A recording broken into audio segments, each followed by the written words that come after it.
kasih, kita berikan tepuk tangan dulu untuk Pak Hermawan Karta. Pak Haka, silakan kalau mau jalan-jalan dulu, karena kayaknya ini Mas Jaki juga udah ketawa-ketawa terus dari deg-degan Mas, nggak mungkin lah deg-degan lah Mas. Nanti Bapak Haka akan kembali lagi. Tentunya terima kasih sekali lagi. Jadi sudah terjawab ya. Yang ingin bertanya kenapa sih nggak ngasih judulnya 6.0 sudah terjawab. Kita tunggu saja nanti buku-buku berikutnya. Tanpa banyak basa-basi lagi. Silahkan kita berikan tepuk tangan untuk Mas Jaki Musri. Kami persilahkan. Terima kasih Mbak Udit. Bapak Ibu sekalian, teman-teman sekalian, selamat menjelang sore. Assalamualaikum warahmatullahi wabarakatuh. Salam sejahtera bagi kita semuanya. Om Swastiastu, Namo Buddhaya, dan salam kebajikan. Sebelum saya masuk ke buku ini, isinya saya cerita sedikit perjalanannya. Saya udah sekolah dari TK sampai S3. Sudah menikmati ya. Buat saya sekolah itu ada yang formal, ada yang informal.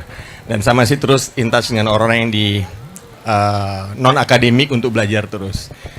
Susah sekolah itu ya, tapi kita fun aja ya, karena suka sekolah lah ya. Nah, itu yang pertama. Kedua, saya nulis buku ini. Ini kan trade book ya. Yang menarik adalah apa? Dulu waktu saya sekolah, pertama kali belajar ilmu marketing itu ada textbook setebel ini nih, yang menjadi acuan dari hampir semua business school yang mengajarkan marketing di dunia. Saya lihat ada orang di situ, ini namanya Philip Kotler nih gitu ya. Saya baca textbooknya sampai habis, sampai footnote-nya, sampai indeksnya semua saya baca deh, rasanya gitu. Karena saya suka baca. Ih, gila nih orang, gitu kan. Selama kemudian ketemu sama beliau, sama Profesor Kotler, dan sama sing itu ketemu di Jakarta, dan dia memberi pertanyaan pakai jasnya gitu ya, dengan orang udah tua gitu ya. Dia tanya, Jackie, kenapa ya persepsi Indonesia di Amerika waktu itu ya, kok kurang bagus, dia bilang gitu, sambil makan siang. Saya nemenin berdua aja sama dia. Terus saya ditanya sama profesor kayak begitu nih, yang textbooknya yang bikin kita lulus sekolah gitu ya. Kan susah nih, pertanyaan mesti gimana nih ya. Akhirnya saya jawab sama dia, Prof, kayaknya tuh pertanyaannya cocok Anda tujukan ke CNN, saya bilang begitu. Kenapa mesti ke CNN, dia bilang gitu. Nah, waktu itu Indonesia lagi banyak teroris tuh yang meledakin bom ini, itu apa macam-macam lah gitulah ya. Terus saya bilang harus ke CNN, kenapa? Karena waktu itu CNN lagi dominan nih, jadi sumber berita di mana-mana. Dia tanya, kenapa CNN? Ya, karena kalau ada bom meledak di Indonesia, CNN akan menginterview terorisnya, menginterview adiknya teroris, kakaknya teroris, teman baiknya teroris, ibunya teroris, semuanya yang pro dengan teroris itu. Sehingga persepsi Indonesia ini negara teroris. Saya bilang gitu. Nah, ini ngomong profesor yang udah kita anggap sebagai the father of modern marketing ini. Dia berhenti makan, dia ngeliat saya. Dia buka jasnya, dia ambil buku kecil, buku catatan. Dia bilang, ayo ngomong terus. Sama dia omongan saya dicatat. Waduh. Pelajarannya apa? Gak ada kata tuh berhenti sekolah, gak ada. Gak ada kata bahwa kita berhenti belajar. Dan kita lihat profesor sekelas dia pun kalau dia mendengar sesuatu yang baru, dia belajar juga. Seperti Pak Hermawan juga. Seperti itu. Nah, beberapa teman saya yang juga profesor, kadang-kadang tidak seperti itu, kadang-kadang ya. Kalau dia udah jadi S3, udah profesor, saya sisi akhirnya ke beliau. Ngirim email pribadi ke saya. Saya gemeter bacanya, ini apalagi nih, deg-degan, jangan mau dimarahin apalagi nih ya. Karena dia baca word by word semua yang ada di manuskrip. Ini udah mau terbit nih, kalau dia minta berubah lagi, mampus gue gitu kan. Kenapa yang dia omongin menurutnya pikir, wah gila nih dia ngomong gini. Dia bilang bahwa, Jackie, ini buku ini kayaknya cocok banget deh sebagai kelanjutan dari textbook yang sudah 16 edisi yang saya tulis. Dia bilang, wow, itu the best moment buat saya. Karena terus terang aja, dia ngomong begitu ya, dia nulis textbook, dan saya ngerasa bahwa textbook ini udah mestinya harus di-revamp deh. Tapi nggak gampang merevamp textbook, perlu waktu kan. Ternyata dia ngomong begitu, dan akhirnya di-quote di dalam forward oleh Russ Klein. Russ Klein itu adalah dulu CEO-nya ini, banyak perusahaan-perusahaan gede, dan dia menjadi presiden dari American Marketing Association, mantan. Dia bilang bahwa ini harus baca nih orang setelah baca textbooknya Kotler yang 16 itu. Itu backgroundnya. Dan Kotler sangat word by word dia lihat, wah dia kritis banget ya. Udahlah, nggak lawan lah ya. Itu yang pertama dengan profesor kelas dunia. Kedua, ada Profesor Hidianwan. Kita perlu orang kayak Profesor Hidianwan. Apa tugas utamanya beliau buat saya? Pokoknya tugas dia buat saya adalah apa? Men-challenge semua yang menurut saya benar. Jadi dia men-challenge saya, Jackie, lu bener nih mau masukin contohnya Elon Musk. Kenapa, Prof? Karena gini, buat alasannya bisa 3.000 ton. Dan bener. Aduh, ini nyambut nama Elon Musk dari buku nih, urusannya panjang nih. Ya kan? Ya. Habis itu, setelah debate segala macam, akhirnya apa? nggak dimasukin contohnya Elon Musk di situ. Jadi mulai dari chapter 1 sampai tadi mesti cari lagi ada Elon Musk, mesti dikeluarin lagi semua nih. Dan ternyata apa? Keputusannya bukan karena kita debate, enggak. Dia memberi masukan itu dan saya nanya sama orang lain di luar kita yang nggak ada urusannya sama buku ini. Nanya ke anak-anak muda segala macam. Kalau Anda denger Elon Musk gimana? Wah, itu nggak ada yang seneng gitu. Ternyata untuk mereka itu yang membuat nggak usah masukin deh. Akhirnya sampai indeksnya harus dicari tuh. Nama-nama Elon dikeluarin lagi tuh. Terus kemudian Within One, dia mempermasalahkan tuh, Jackie, ini kita pakai or aja, jangan and. Itu masalah tuh buat dia. Misalkan professionalism or entrepreneurship, jangan pakai and aja karena kontroversinya lagi alasannya bisa 3.000 ton lagi dan valid semua. Kita perlu orang kayak gitu untuk membunuh kita, kasarnya gitu deh kalau perlu. Dan itu yang membuat kita jadi berpikir terus ya. Capek memang, tapi enak ada orang kayak gitu. Jadi hal-hal seperti ini tugasnya beliau ya. Jangan gini nanti gini, waduh pertimbangan macam. Nah ini baru dengan 2 orang ini. Pak Hermawan ini udah terkenal sangat meticulous banget. Ditambah 2 orang lagi. Nah tamatlah riwayat saya gitulah ya, kurang lebih itu ya. Kebayangan ya. Nah udah masih ada lagi nih. Nah ini yang mungkin saya nanti akan share kapan-kapan dengan teman-teman mahasiswa, dosen, siapapun lah yang suka buku ya. Tentang pengalaman nulis dengan world class publisher. Pengalaman paling berharga.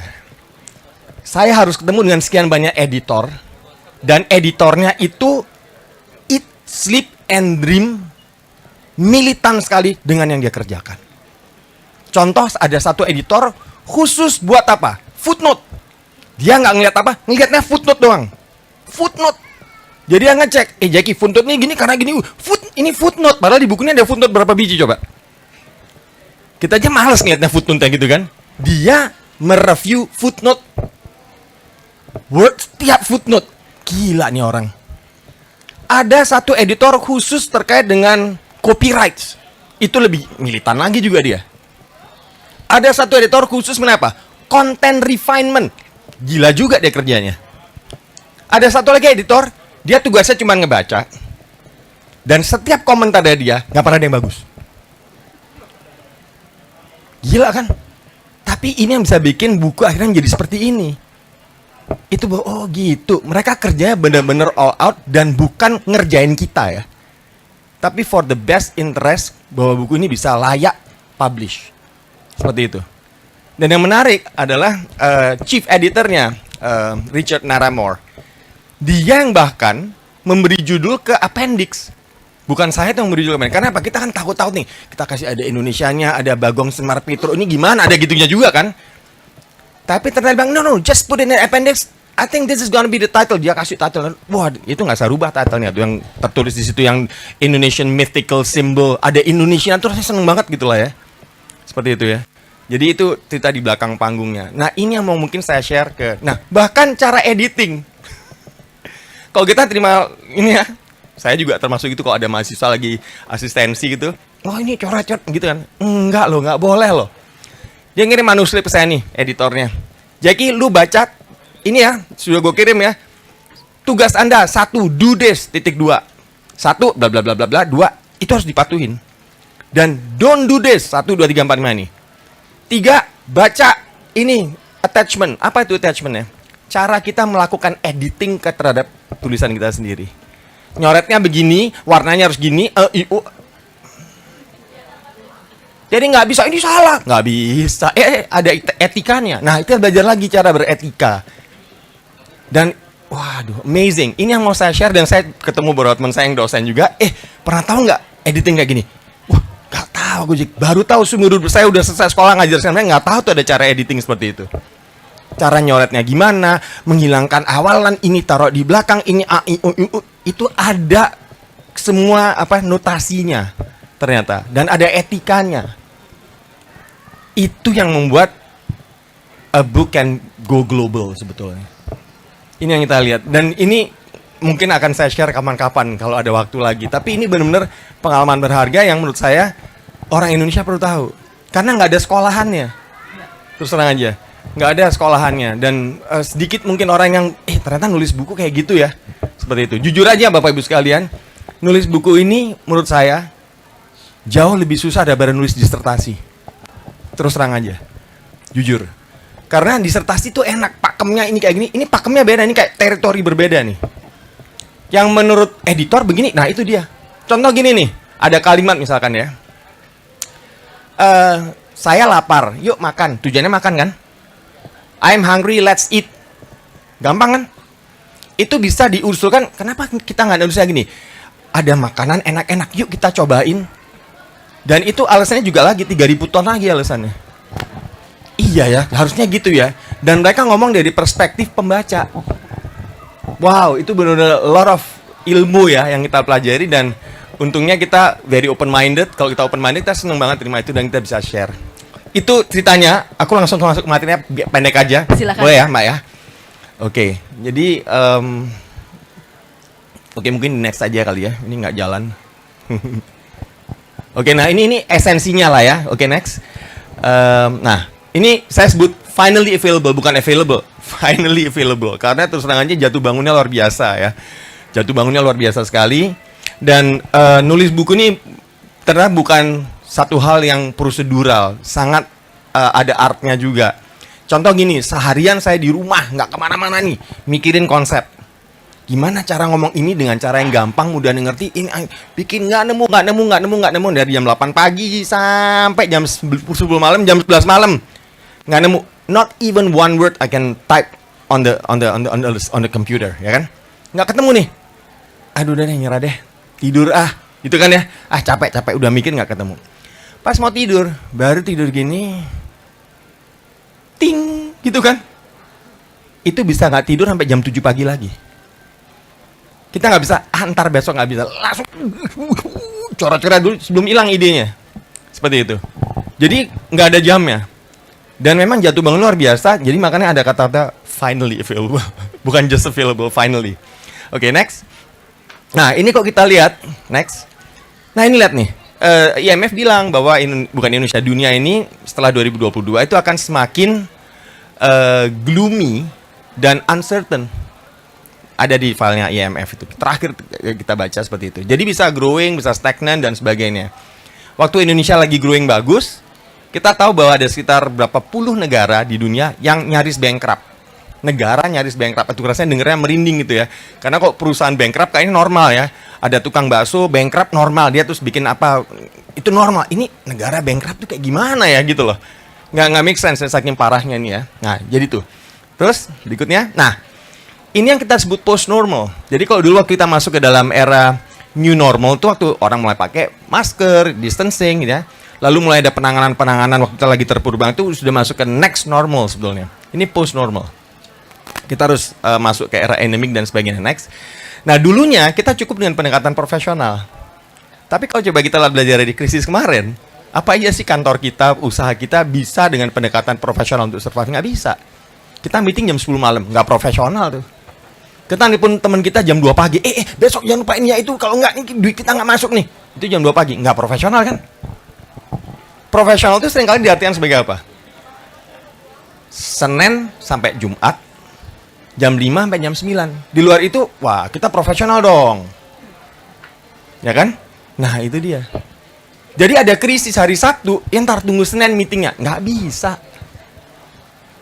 Jadi ada fenomena perusahaan-perusahaan atau diri kita sendiri secara individu menjadi terlalu profesional.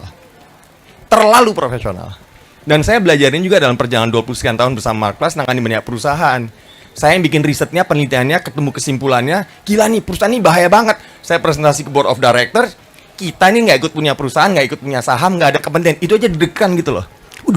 Pak, ini deg-deg gitu ya. Lututnya bergetar gitu. Kita nggak ikut punya perusahaan tuh. Tapi di dalam meeting mereka relax aja. Oh gitu ya. Baik. Nanti kita wacanakan, kita considering dulu. Tolong ini di disposisi. Nggak bisa. You have to act now. Seperti itu yang terjadi. Nggak bisa. Waduh ini terlalu profesional nih. Ya kan? Ini hari apa nih? Oh hari Jumat ya. Yaudah kita nanti adakan rapatnya Senin kali ya.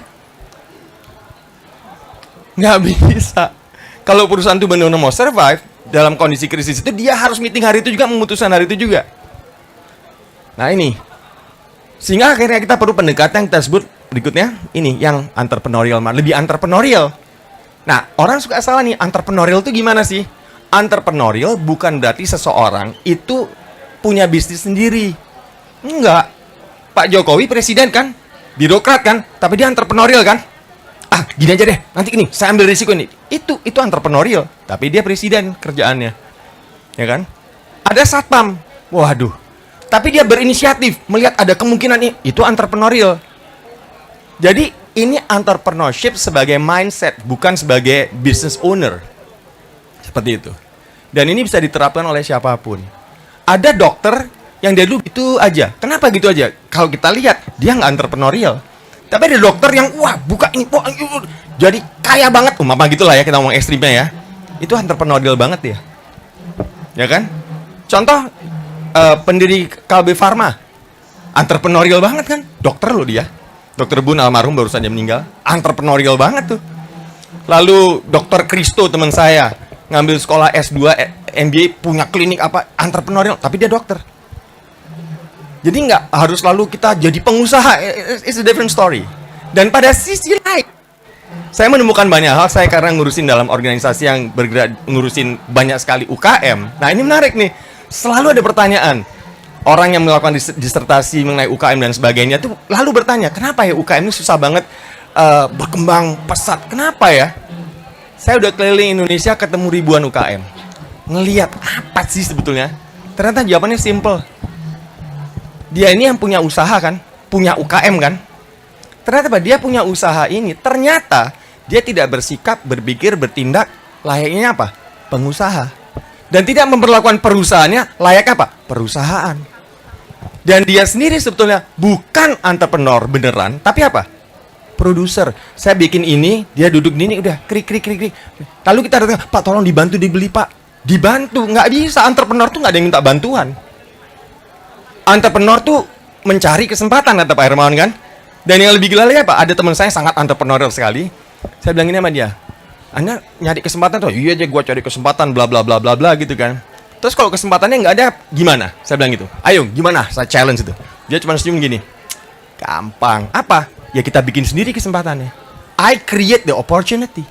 I don't wait for the opportunity. I create the opportunity. Ini mengacu pada filosofi yang sangat mendasar yang pernah saya dengar dari Noel TG zaman dulu. Dia bilang, you have to control your destiny, or someone else's will. Anda harus mengontrol tujuan hidup Anda sendiri, perusahaan Anda sendiri. Kalau enggak, lah dikontrol lain loh. Anda harus mengontrol negara Anda sendiri. Kalau enggak, negara besar loh yang mengontrol. Jadi filosofinya seperti itu, kita lihat. Nah, kembali lagi sini. Berikutnya, inilah yang diharapkan memadukan ya antara entrepreneurship dengan professionalism, bukan menggantikan dan bukan membalance, mengconverge bahasanya, converging antara entrepreneurship dengan professionalism yang bisa membawa kita siap memasuki yang kita sebut dengan namanya next curve, menuju 2025, membawa kita ke 2030 and beyond. Dan khususnya buat Indonesia, ini momentum karena kita mau menuju Indonesia Emas 2045. Aku cepetan dikit lagi ya. Terus next. Nah, kita perlu banyak kapabilitas baru. Terus karena apa? Dunia ini sangat cepat sekali, sangat dynamic sekali kan. Waduh, super dynamic sekali ya. Berikutnya. Dan kita mengalami namanya marketing blind spots. Ini istilah baru yang kita perkenalkan di buku ini. Apa sih marketing blind spots itu? Coba dilihat. Nah ini ya. Kita ngerasa udah ngerjain semua dengan baik dan benar. Semua manajemen proses secara baik dan benar. Tetapi, nah ini dia. Nggak menyadari atau tidak tahu, tidak merasakan bahwa banyak hal yang di perusahaan itu atau elemen yang tidak connected. Blind spot. Kita kan kayak 2020 vision nih. Kayaknya ngeliat semua kan. Tapi ada satu image di situ dan di situ yang nggak akan bisa kita cerna di otak karena dia jatuh pada titik blind spot di retina kita. Dan kita nggak tahu. Nah ini terjadi juga di perusahaan. Terus karena itu akhirnya menghambat perusahaan untuk menjadi kompetitif. Oke, terus contoh blind spot nih, mengabaikan makroekonomi. Teman-teman saya di marketing itu ilmu mikro, ya kan? Tapi kita tahu belajar ekonomi 101 bahwa apapun yang terjadi di makro akan berpengaruh di mikro. Udah, gitu aja kan? Tapi saya ketemu nih teman-teman saya yang di beberapa ini marketing. Saya nanya pertanyaan sederhana aja. Lu tahu nggak Indonesia growth-nya 4,2%? Oh iya, gua tahu tuh. Terus saya nanya pertanyaan yang simple. Kira-kira pengaruhnya terhadap harga gimana ya? hilang di jalannya. Apa ya pengaruhnya? Gitu. Begitu ada pertanyaan, ada situasi makro, kita bawa ke mikro, dia nggak bisa nyambungin. Dia lebih fokus di mana? Di mikro, not even the strategic part. Tapi apa? Di tactical partnya. Gue ada barang ini jualan berapa, enaknya di sini gimana ya? Tahu-tahu dia udah masuk ke toko, kok nggak laku ya? Dia nggak tahu. Ternyata ada banyak hal di makro yang berpengaruh terhadap orang mengambil keputusan pembelian. Informasi melalui Instagram, melalui WhatsApp, komunitas, dan sebagainya, dan sebagainya. Oke, ini satu. Kedua, berikutnya. Nah, ini lagi nih. Antara marketing sama finance, nggak pernah nyambung. Untung saya kenal baik dengan salah satu profesor di UI, yang dulu nguji saya juga. Saya kenal baik dari dulu, namanya Prof. Lindawati Gani. Ini profesor accounting, dan setiap terkait dengan accounting, saya selalu consult dengan beliau. Nah, salah satunya adalah apa? Marketing dan finance. Kenapa sih marketing sama finance itu nggak pernah nyambung? Simple, kalau kita lihat pengajaran di banyak perguruan tinggi, orang marketing kalau diajar itu apa? Ukuran-ukuran kinerjanya. Paling bangga kalau menyebut apa? Gila nih, brand kita top banget ya. Wah, market share kita nih, wah, se-Indonesia paling gede gitu kan. Atau, wih, orang loyal loh sama kita. Apa perhatiannya, Pak? Loyal brand ini, lalu repeat purchase-nya, dia beli lagi nih. Bangga banget kan. Wah, satisfaction index-nya tinggi kita nih. Apa itu coba semua? Semuanya non-financial. Non-financial. Bangga banget sama itu. Ya boleh-boleh aja, sah-sah aja. Satu-satunya yang terkait dengan finance adalah apa? Sales. Dan gilanya apa? Sales ini kalau kita lihat di dalam income statement, ada yang paling atas tuh. Ya kan? Padahal pemegang saham nggak berapa net profit. Kenapa perlu yang di bottom line? Karena yang di bottom line ini yang akan nanti dalam rapat umum pemegang saham diputuskan, dividen berapa nih?